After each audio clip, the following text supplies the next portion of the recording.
This is the Bates Bobcast, our weekly podcast where we take a look at the week that was in Bates Athletics. My name is Aaron Morris, and this week we preview the 54th annual Head of the Charles Regatta. Plus, we talk to our Bobcats of the week and learn more about field hockey's leading goal scorer, senior Taylor Lough. All that and more coming up on the Bates Bobcast.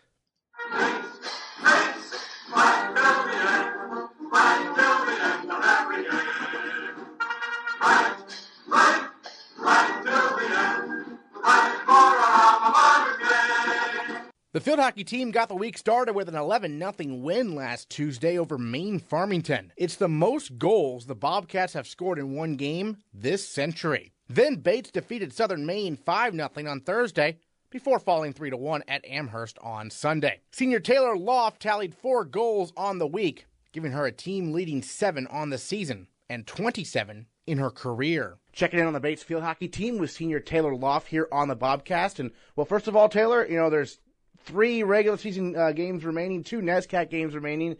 It seems to be coming down to Bates and Colby again for that final NESCAC tournament spot. You're a senior now. This is the 4th straight year this has happened. How bizarre is this? What are your thoughts on it? Yeah, I mean, well, this is classic, but I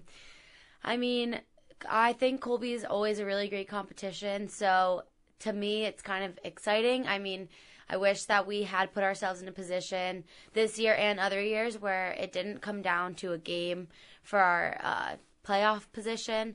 But, it happens. Our record is what it is. So I'm looking forward to that game because I know it's always a good one. And I'm really excited. Well, last week we spoke with first-year Riley Burns, who's having a nice debut season. She said you've helped her out a lot. What are some things you do with the younger attackers to get them adjusted to college field hockey? Yeah, well, when I was a first year, I didn't really get a lot of time. I definitely had some goals and some excitement. So, and I think for me, the hardest part was having confidence going into games, when I was that young.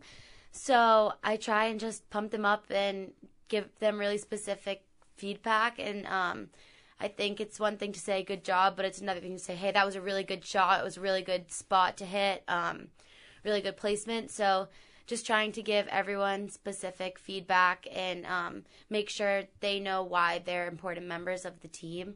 I had a lot of upperclassmen that were so just accommodating to my year, and it was that senior class, Shannon Beaton, Christina Vega, Katie Knox, all them. And I always think of them now being a senior. I can't believe I'm already here. But just the support that they gave us and just the constant love. So I try and bring that back. Do you see any, of yourself in the first years, kind of? Yeah, definitely. I see a lot of myself in Ashton Bale, actually. Riley is a phenomenal forward, but she came in really strong, and I think that I didn't come in not strong, but I definitely had a lot of work to do, and Ashton is just a really strong athlete, and her skills, she will develop them so with practice and with a lot of work. So I think that in the future, I can't wait to see what Ashton brings because I know that she has so much potential.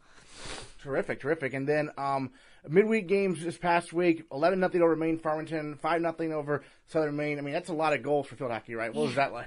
Yeah, I think it was just, it's midterms, and we were trying to blow off some steam. So I think we came in motivated, ready to go.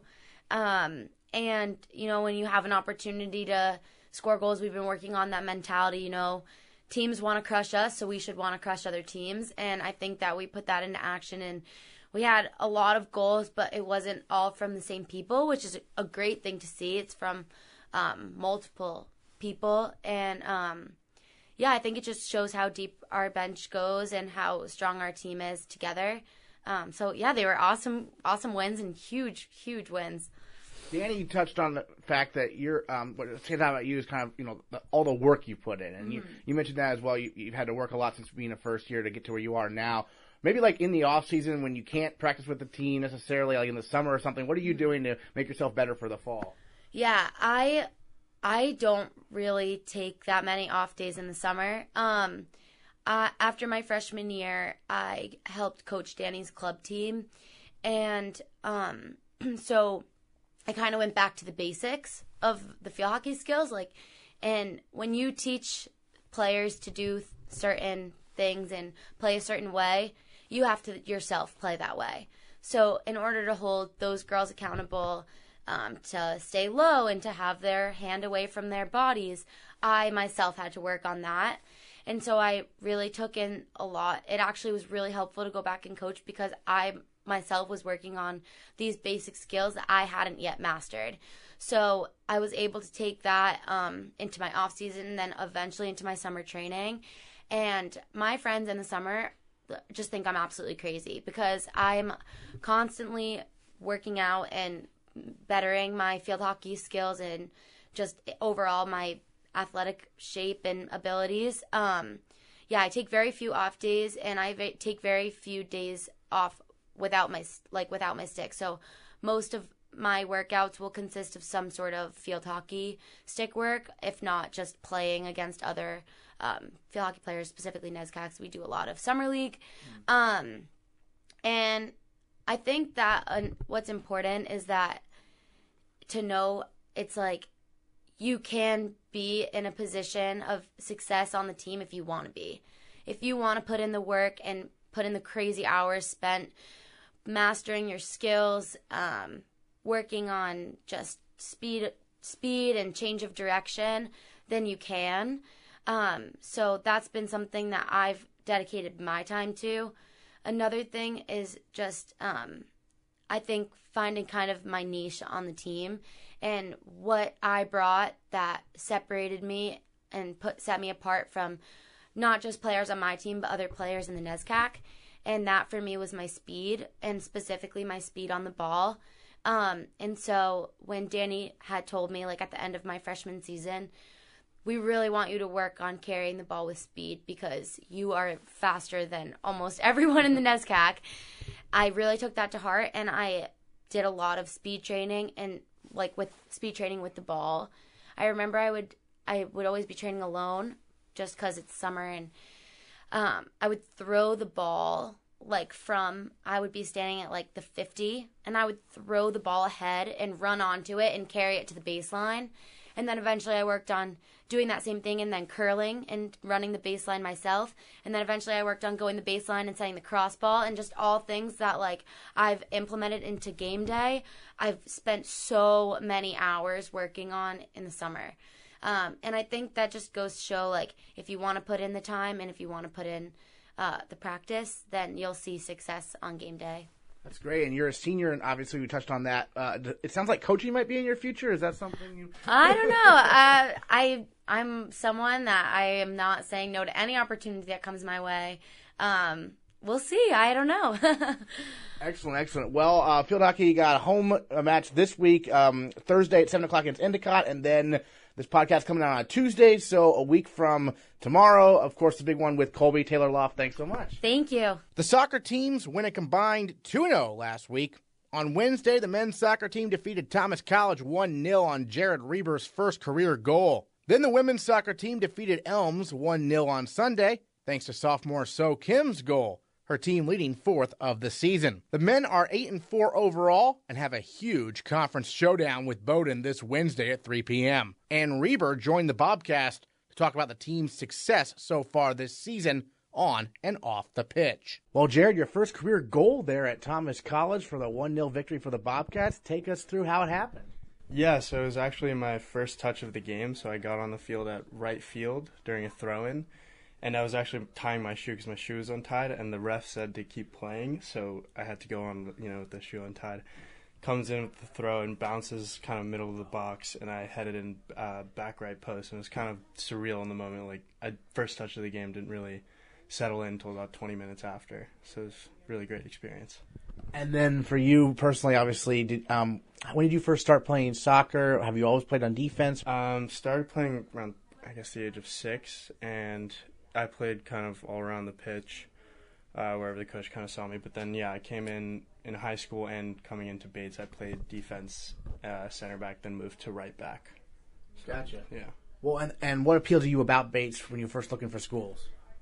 Basically the liberal arts education in New England is where I was looking most, and I also really wanted to play soccer in my college career, so that was also a major factor coming in. And obviously with the strong academics, it was just kind of perfect combination of two worlds that I wanted to collide. And then this year, obviously, a new head coach, Tyler Shake, coming in. What's he been like? Yeah, he's really great, really intense, very good with communicating with the athletes and kind of letting them know the position that they're in and how they can work harder to get to the position that they want to be at. So that's a very good aspect that he thought he brought, and he brought a lot of intensity to preseason, which I think translated into a lot of wins that have brought the team together and kind of realized the opportunities that we wanted to seize over the past 4 years. 7 of your guys' 8 wins this year have been shutouts. What's it about this defense that's been so effective, you think? Very much of it has to do with the leadership of Hubsy, our center back senior. That's definitely powerhouse there. Also, our goalie is also a senior. Robbie Montanaro has had a great season so far. And the new guys coming in, Peters, center back, also really, really great. And our 2 outside backs are just fearless and huge ball winners that just really can't be dealt with by anyone else, I don't think. You've been getting a little more playing time this year, right? So what's that been like?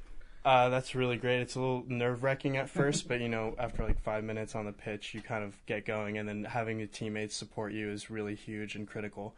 Everyone just telling you, you're doing great. Don't forget about it. Like, all these things really prop you up, and that's kind of the aspect that keeps you going, is teammates.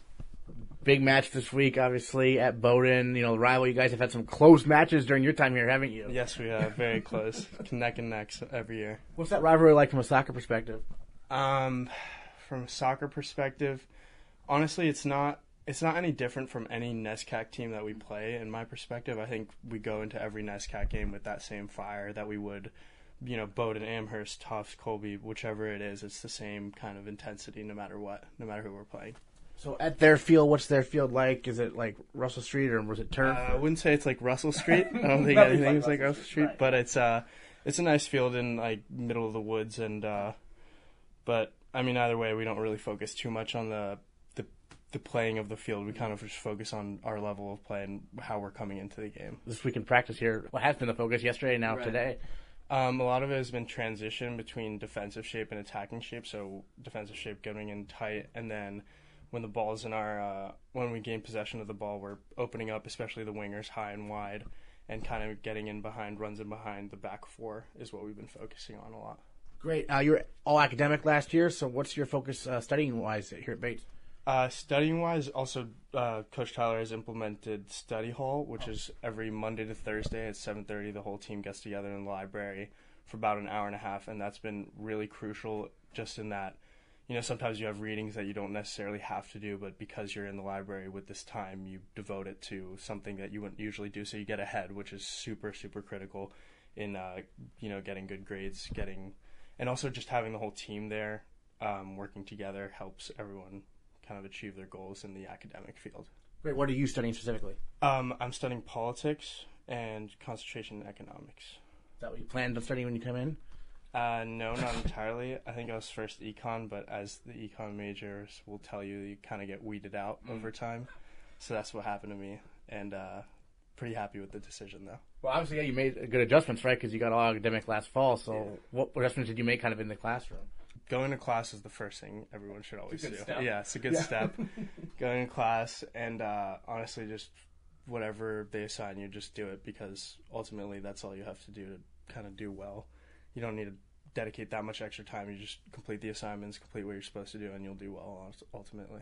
All right, Jared, thanks so much for joining us on the Bobcast. Thank you very much for having me. The volleyball team went 2-1 last week, defeating Maine Maritime and Connecticut College before falling at Wesleyan on Saturday. Bates takes on Bowdoin in non-conference action Tuesday before heading to the Hall of Fame tournament this weekend in Western Massachusetts. We'll catch up with the Bobcats before their return to NESCAC action next week. Our female Bobcat of the week this week is first-year cross-country runner Tara Ellard. The Bobcats finished 12th out of 52 teams at the pre-nationals meet in Wisconsin on Saturday, outracing 5 other nationally ranked teams. Ellard did not get to run in that meet. Instead, she finished 7th out of 328 runners in the women's Open 6K on the same course. You're a first year here at Bates, so tell us about what attracted you to come up here from Massachusetts for college. Well, I really wanted to go to a small school just to get that community feeling, and I was really attracted to both Bates in general, but especially the team. And I came up here throughout my senior year to do different meetings with Coach Jay and visit the campus, and I really fell in love with both the way that she coached the team, but also the people I stayed with and the teammates I met here. Terrific. When did you start running cross country? How did you get into the sport? I started running cross country my junior year of high school. I had run indoor and outdoor track all 4 years, but I did field hockey in the fall. And my junior year, I decided to really focus on running, which is when I started cross country. When did you start to realize you might want to do this in college? It was about the same time I decided to do cross country when I realized that I really loved running and I wanted to focus on it year round.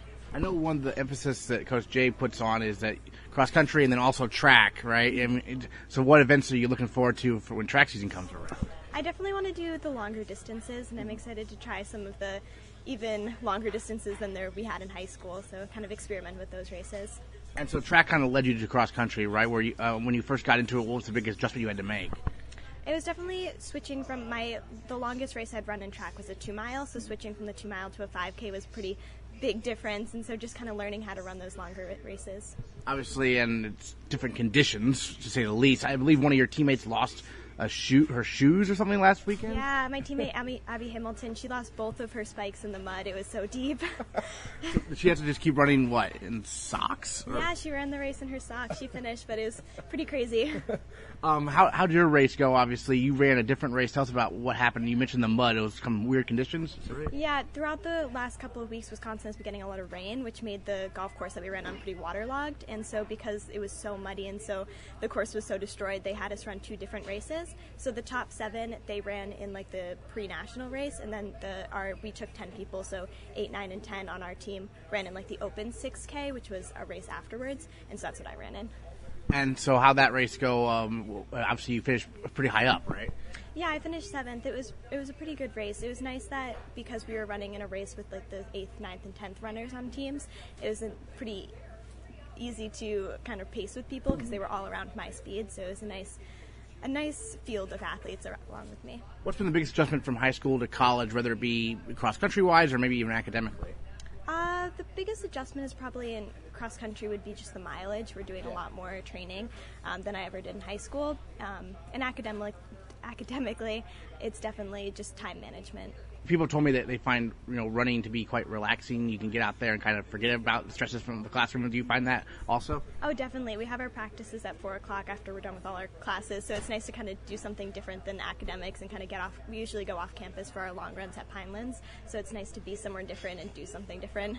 Yeah, Pineland Farm's quite the difficult course, I imagine, to practice on. Yeah, it's pretty hilly. I come from a very flat area, so it was definitely a change, but it's pretty. What's Coach Jay like? Oh, she's really nice. She really focuses on the team atmosphere, which I appreciate, and she really cares about us, which is nice. Excellent. So what are you most looking forward to the remainder of the season? Obviously, a few races to go, right? Yeah, I'm really looking forward to getting to like the championship season with the races and kind of seeing what our team can do. Have you spoken to any of the upperclassmen what championship season is like?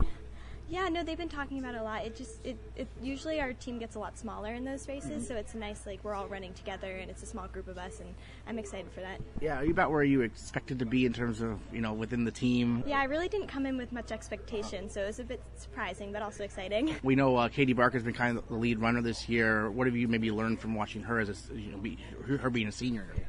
Yeah, she races really well, and she usually does a good job of pacing, so it's been really cool to watch her do her races and see how she runs them, because I, as a freshman, don't have too much experience running the races like the 6K, so it's nice to see what she can do. Well, Tara, our female Bobcat of the Week, thanks so much for joining us. Thank you. The men's cross-country team finished 14th out of 27 schools at the Connecticut College Invitational on Saturday, and both cross-country teams are gearing up for the NASCAC Championships, which take place a week from this Saturday. The football team fell 44-13 to Wesleyan on Saturday. The score stood 14-6 at halftime before the Cardinals pulled away in the third quarter. Head coach Malik looks back on the game. Fifth quarter here on the Bates Bobcast with the head coach of the Bobcats, Malik Hall, recapping the Bobcats game from Saturday against Wesleyan. And, well, first of all, Coach, similar theme, I guess, kind of right, close at halftime, and then Wesleyan was able to kind of pull away there in the second half behind some big plays. Is that going to be a focus this week in practice about, those big plays they pulled off? Yeah, at the end of the day, we construct a game plan to stop the best player. Mm-hmm. We talk about the SWOT, strength, weakness, opportunities, and threats. We want to eliminate or limit the threats of our opponent. If our opponents are good enough for us not to eliminate the threat, that means we didn't stop their best player.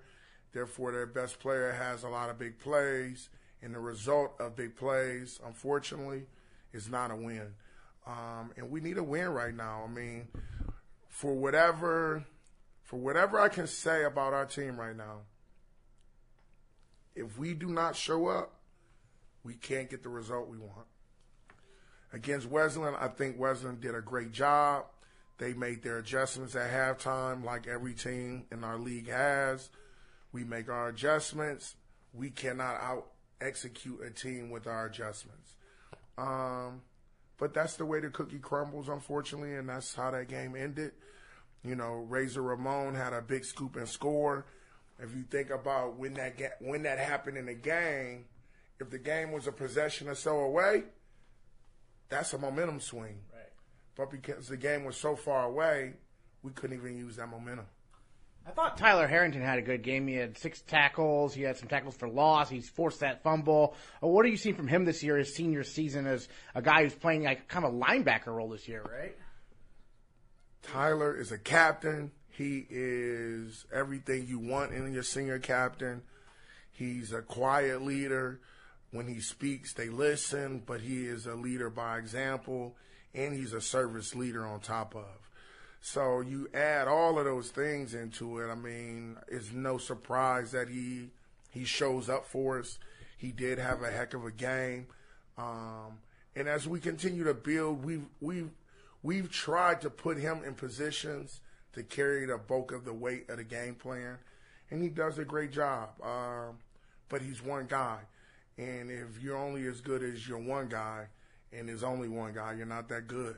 And in the moment of Wesleyan, we weren't that good on defense. Even though he had a standout performance, you can't win with one player and you don't lose with one player.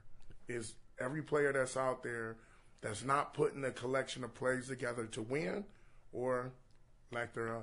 On offense, you guys seem to be trusting Christian Sanfilippo, a sophomore, in like short yardage situations. He had his 3rd straight game with a touchdown. What have you seen from him to make him kind of a guy you go to?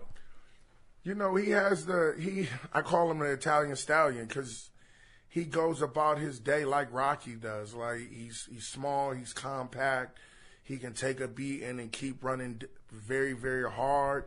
He has a low center of gravity right now. He's been a short yardage touchdown guy. I mean, he has 3 touchdowns on the year right now.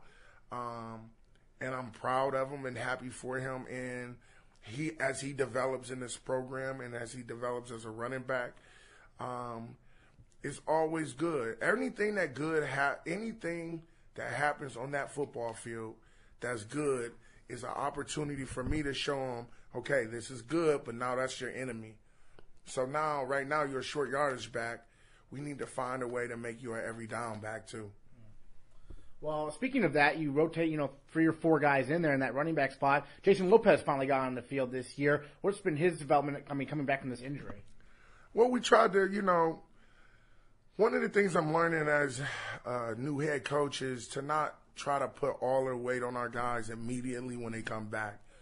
I don't speak much about injury because we wouldn't have found Anthony Costa if Joe Frake never got hurt. So with that being said, Italian Stallion wouldn't have 3 touchdowns if Lopez didn't get hurt. So you find some people that emerge as players that you can depend on because of injury, and you wouldn't find that out about those guys if it wasn't because of adversity. So in that space, we put Lopez in. I think early on you saw him come out of the hole and he started to look good. But as the game continued to go, I think they tightened down their run defense, and it affected our offense. You could tell by the numbers, by the lack of points, and unfortunately the lack of moving the ball. And then, obviously, on Mondays you come in, you're watching film. What are you watching film on today? What are you looking to focus on to prepare for the first practice of the week? Right now, we want to put our guys in a position where they know what they're doing and how to respond to the offensive play. So right now is to just make sure that we don't give up any big plays because we've been a victim of big plays in the second half. Make offensives drive the field on us. Find a way to get third downs. Get off the field on third down. 2 of our first 3 touchdowns, if not all 3, all happen on third down. So if we can get them to third down, we got to get them in the fourth down. And because we're living in a third down situation on the other side of the 50, we have to be prepared to go for a fourth down. So we just have to tighten up our awareness of what's happening out there. We have to continue to put them in situations that they can be successful in. And ultimately, they have to execute. If we have guys there to tackle the quarterback, they got to tackle them. If they don't tackle them, it's going to be a big play. Sometimes, obviously, when you start the season with a few losses like this, some teams can get down. Have you seen the attitude of your team, in practices in terms of trying to keep bringing the juice, right? The one positive about this year, and it's hard to say, is that I'm learning more and more about them through this adversity. Mm-hmm. You learn more about people in adversity. I'm constantly telling them that brothers are created for adversity, and we want this to be a family, and it's nothing that brings a family closer together than adversity. Being 0-5 right now, it sucks.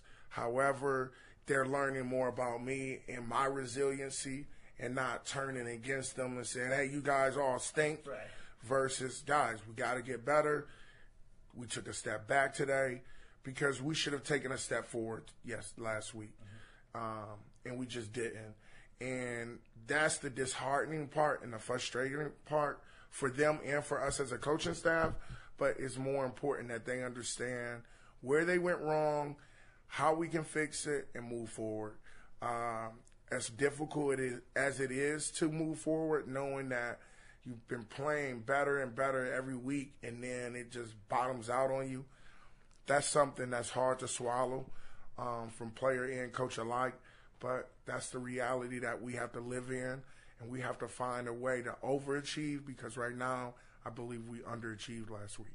All right, Coach Hall, thanks so much for joining us. Thanks again and again. It's a great day to be a Bobcat. Despite the loss, one very fun play put a smile on everyone's face. In the fourth quarter, senior captain Tyler Harrington sacked the Wesleyan quarterback, causing him to fumble the ball. Sophomore Ramón Ruiz, a nose tackle who weighs in at 261 pounds, picked up the ball and sprinted 68 yards for the touchdown. Harrington finished the game with 6 tackles, including 3 tackles for loss, earning Male Bobcat of the Week honors. He and Ruiz joined the Bobcast. First, let's start with Tyler. You're the man who stripped the quarterback. Take us through that play in your perspective. Yeah, it was a pretty good play for us. I think I just rushed upfield and I saw that the tackle kind of overset, so I went inside. And when I got to him, I didn't really realize that I stripped him. My helmet came off on that play, so I kind of just stood up and looked around, and I saw Ramon have the ball and was running. And I couldn't play anymore because my helmet came off, so I was just watching him run down the field. It was pretty cool. Yeah, well, that's an interesting perspective, just standing there kind of watching him go in the distance. Yeah. I couldn't. The ref was yelling at me. He's like, you can't play anymore 9-5. So I was just standing there watching Ramon run down the field. So it was pretty cool. It's pretty funny. So take us through your perspective on the play. Well, I just saw the ball right there, and the week before in practice, same situation happened. The ball was on the ground. I didn't flinch. I just picked it up. I ran it, even though, most guys would have pulled up. I just took it to the end zone. I just wanted to see what it felt like crossing that line, So that's what I did there. Saw the ball, and I felt the quarterback on me, and then Shane kind of pulled him off, I guess. So I just kept running, and I was like, you know what? Every 10 yards, switch the gear, turn up the gear, just don't stop. And I was thinking wow, if you do get caught, don't fumble the ball when you hit the ground. But I just kept running. I just kept running. And, man, it was a good feeling. But it would have been better if we won. But it was something that's never happened to me before. So. Well, on the video it's interesting. You see a mass of people, and you don't really emerge until maybe a few yards later. So what was that moment of chaos kind of like? I just saw the quarterback, and through my peripheral, I saw white jersey. So I just said to myself, just keep running. So that's what I did. So you mentioned off air, you played soccer as a kid. Is that where you get that breakaway speed? I don't know. I was always a heavy kid, growing up. So I don't know where that speed came from, but I didn't think I had it in me. So, but Yeah. So you never had to throw a touchdown at any level before? Or? Never. Okay. Never. Gotcha. Not even at recess with just backyard football. Not even that. So it was cool though. We saw the Instagram comments. Jack Maris was saying you need to work on your celebration a little bit. You got anything planned for next time this happens? I mean, I love to dance. Being a Latino like myself, I like to break out the salsa, but I don't know, I might get flagged on that. So. Right. Well, and Tyler, you being a senior this year, kind of a new role on defense for you. Take us through what your new role is kind of this season. Yeah, I mean, being a captain this year is honestly, it's a great honor being a captain of this team. I mean, as a defensive leader, I mean, it's fun this year being part of this group and being part of this new vision we have on defense. I think it's really great. I mean, we're coming together. I mean, it's taken us some time, but I think everybody's working hard and we're getting there. So, I mean, it's been great. I mean, I'm having a great time with it. Are you more of a linebacker this year, or how's it work? I mean, I'm doing some different things this year. I mean, I'm still down the line. Sometimes I stand up and play up a little bit, but I mean, anything I do, obviously, it's for the team, really. So, I mean, it's just exciting to be doing different things for the first time. So. Talk about the kind of new era with the new head coach. What's Malik like working with him in practice? Yeah, it's great. I mean, he brings a lot of energy, which is something new, obviously. I mean, he's great. I mean, he knows everything about the defense. He's great. We ask him questions. He knows most of the answers. He fills us in. He gives us, everything we need really to succeed. So it's great having him around. And Ramon, I understand that your nickname when you were growing up was also Razor Ramon. It's carried over to college. So what's that been like to have a nickname? And because Malik gives a lot of people nicknames, doesn't he? I mean, I'm like Coach Hall. I like giving people nicknames. Yeah. I mean, I like it's unique. Gets me going. So. But you never saw him as a wrestler. No, never. Did you have to Google it initially, or? Yeah, I Googled it. Growing up, my mom didn't even let me watch WWE. I don't know why, but I just never really saw Razor Ramon. So. Well, now you're Razor Ramon here at Bates. How'd you end up deciding to come to Bates for school? I mean, the reputation it has for its academics, I mean, I just couldn't say no. I stepped on campus. I saw, guys like Ty and Bobby D, Chase Fulton. They all, made me feel welcome. So I got that, that warm sense, that warm welcome. So, yeah, it was just the place for me, You play in the trenches there at nose tackle, is that right? That is correct, yeah. So what's that experience like every day? Because nose tackles don't normally get the glory, but so what's that kind of like, kind of being the stopper in the middle? Consistently, it's taking up, eating a double team, letting the linebackers free. So, you just got to focus on staying low, running your feet, and that's pretty much it. And I guess this time, the ball was in front of me to take it to the house. So, for sure. When did you start playing football? My mom didn't let me play until I was in 7th grade. So 7th grade and then 8th grade, I had hip surgery, so I couldn't play. Then I played all 4 years in high school. So, yeah, not that much. So. But you played a lot of soccer also? Yeah, I played soccer from kindergarten to 8th grade. I mean, just last winter I was playing futsal with some of the soccer guys here, which was awesome. I love soccer so much that it keeps me conditioned as well. What's it like mentoring some of these younger guys like Ramon? Yeah, I mean, it's great. I mean, Ramon and some of the other younger guys on the D-line have really come along this year. I mean, it's been great. They've been playing a lot. They're really competing. So, I mean, seeing these guys that grow up and really play well, it's like, I was a senior. I know the D-line will be in good hands, when I graduate. So it's great. For sure. And then also we touched on Coach Hall and the new kind of attitude he's bringing. What do you hope to see after you graduate from this program as an alum, in a few years here? Yeah, I mean, I just kind of want to see success and see what Coach Hall is building something here. I mean, he's building something great. I mean, we're obviously the first step towards that, but as an alum, I definitely want to see just great success from the team. I mean, I wish the best for Coach Hall. We want success this year, obviously, but I mean, in the future, I wish the best for Bates football, obviously. For sure. Now, you're a sophomore. What was it like playing as a first year right away, stepping in and playing college football? Wow, the game is extremely fast. Yeah. You have no time to think. You just got to stick to your keys. Coach Hall says, Coach Potvin says, man on your backside line. So, that's what you just got to do, follow your keys and just go out there and have fun, Excellent. And, being a sophomore, what are some goals you've set in your mind for the next couple of years? Well, ultimately to win, because in the past we haven't had, much success. So, I want to continue that, tradition that Coach Hall has brought from UPenn and all these other schools. Keep that great culture, bring in good recruits who want to buy in, have guys buy in. And, yeah, I just win. That's it. I just want to win.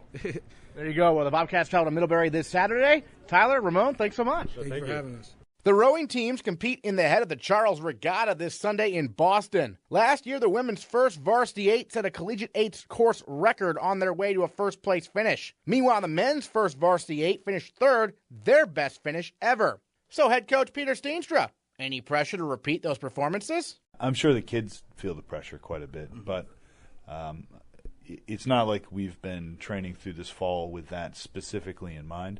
The fall training is all in preparation for the spring, and the Charles is just this big event that we have at the end of the fall. It's the festival of rowing, so to speak. So we train directly up to it with spring in mind, I guess is the best way to look at it. Right. So obviously, for folks who don't know, the Head of the Charles is a much different race than spring, right? So when do you make that small pivot to say, hey, by the way, Coxsons, you need to actually steer this time around? Yeah, we've got a meeting later this week, and there's a great video that the regatta has put together so we can sit together and actually, it's like watching TV, and you're from the boat's perspective, and you can see how you would get through the course. So we spent a lot of time talking with the Coxsons about it, but there's just no way to predict what could happen in this race, knowing that you've got boats ahead of you and boats behind you, and someone, the winning crew could be somewhere back in the pack, and they're going to work their way through the people in front of them, and so there's a lot of stuff like that that's happening. For sure, and I mean, it's obviously Folsom, experienced coxswain. She did it last year with the 2V, now moving up to the 1V. Grossfeld, though, this will be her first time coxswain the Head of Charles, right? I believe so. I can't tell you specifically what her experience was through high school, but as far as I know, this is going to be her first time down the course. So what would you say to a first-time coxswain about what's key in this course? Well, she's lucky in that she's in, she's bow number 4 going down the course, so that's a great place to be. So she should be surrounded by other quick boats. These aren't just varsity 8s; these are theoretically the top varsity 8s that are in Division III, and even a couple club boats. But they're going to be with good company, and that's going to help to motivate them along. And maybe they are able to gain on someone in front of them, or maybe they have a good fast boat behind them that's going to help push them up the course. How much water time have you been able to get this fall? Oh, it's been beautiful. Yeah. It's been great. Yeah, we haven't lost a day. We lost one session for fog, a Saturday morning, but that was it. Even the wind has been manageable throughout, so it's been good. So it's a fairly new 1V this year, isn't it? I mean, you graduated quite a few seniors. Yeah, we graduated a lot of people. We only have 2 women in the boat that are returning from last year's 8 at the Charles, 2 plus Folsom herself. But, yeah, we have the couple of the juniors that are coming back that missed it last year because they were juniors. Right. They were abroad. But we have a solid core of sophomores that are filling out the boat otherwise. So it's a nice 3 senior and 5 sophomore boat with sophomore coxswain. And then on the men's side, obviously Lee returns to coxswain that boat. Looks like you got a couple other returners, it looks like, as well, Jordan and Kajima. Yeah, the seniors are bow pair and stroke pair between Gregoire Kento and Stolper and Eric Jordan. Okay. But then the middle of the boat is 2 freshmen in Steven Sparks and Cavallero. And then we have our Will Crate and Kevin Downing, who are the novices, the learn to row phenoms from last year, who were a big piece of that JV8 that beat Stanford. So those guys are right there in the middle of the boat and progressing nicely. So a great opportunity for them to get some experience in the 1V here, isn't it? Huge experience for all of them, really. I mean, it's a very good lineup. There's a lot of power in the middle of that boat with those young guys. And I think that having this bow number 3 going down the course puts them in the best ever position that we've had. So that's very encouraging. They're around some very fast boats between Marist and I can't remember who else might be with them, but Virginia's up there in front, and Drexler, someone else is close by. But it's going to be very, very good competition. And then the women have a 4 boat in this as well. Now, obviously, for you guys, typically it's focusing on the 8s, but you will enter 4 boats in different regattas at bits and pieces. What has it made? I mean, obviously it's fewer people, but from a rowing perspective, how does that change the race when it's a 4 versus an 8? The biggest change is that the coxswain is in the bow. Mm-hmm. So she's lying down, facing forward, and all the rowers are behind her. Mm-hmm. So that's a very different feel. It's harder to see what's coming up behind you, if there is something coming up behind you.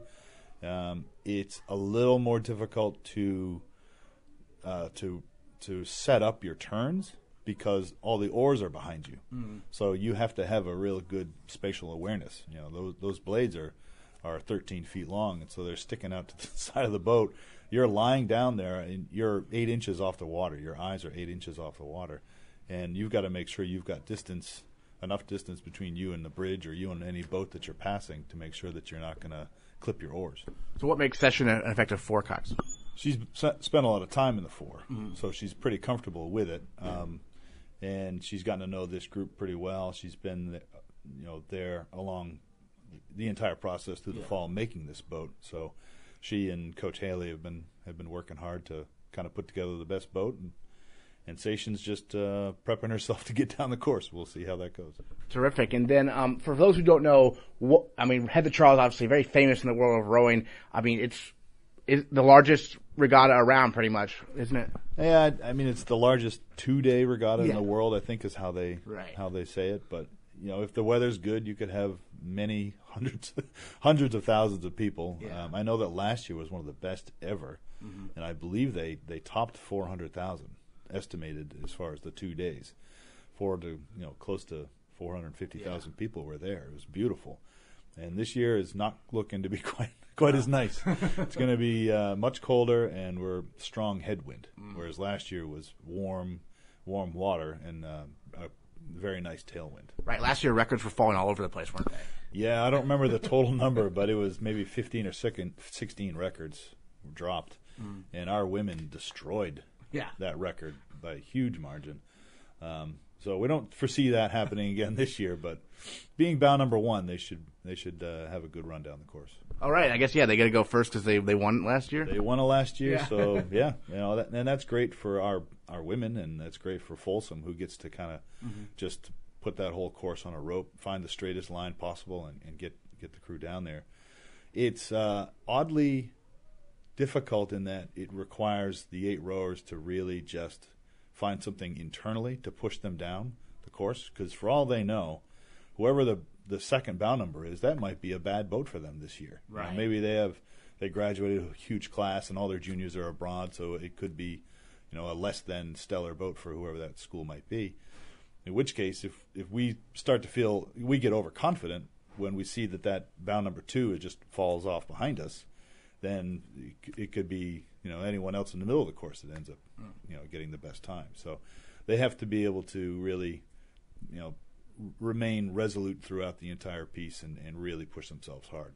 Next time on the Bates Bobcast, we'll recap Sunday's Head of the Charles, and we will look back on the big week for the men's soccer team. They are looking to position themselves in the top half of the NESCAC with conference matches at Bowdoin and Middlebury. Plus, the football, women's soccer, and field hockey teams are at Middlebury this Saturday as well. We will recap it all next time on the Bates Bobcast.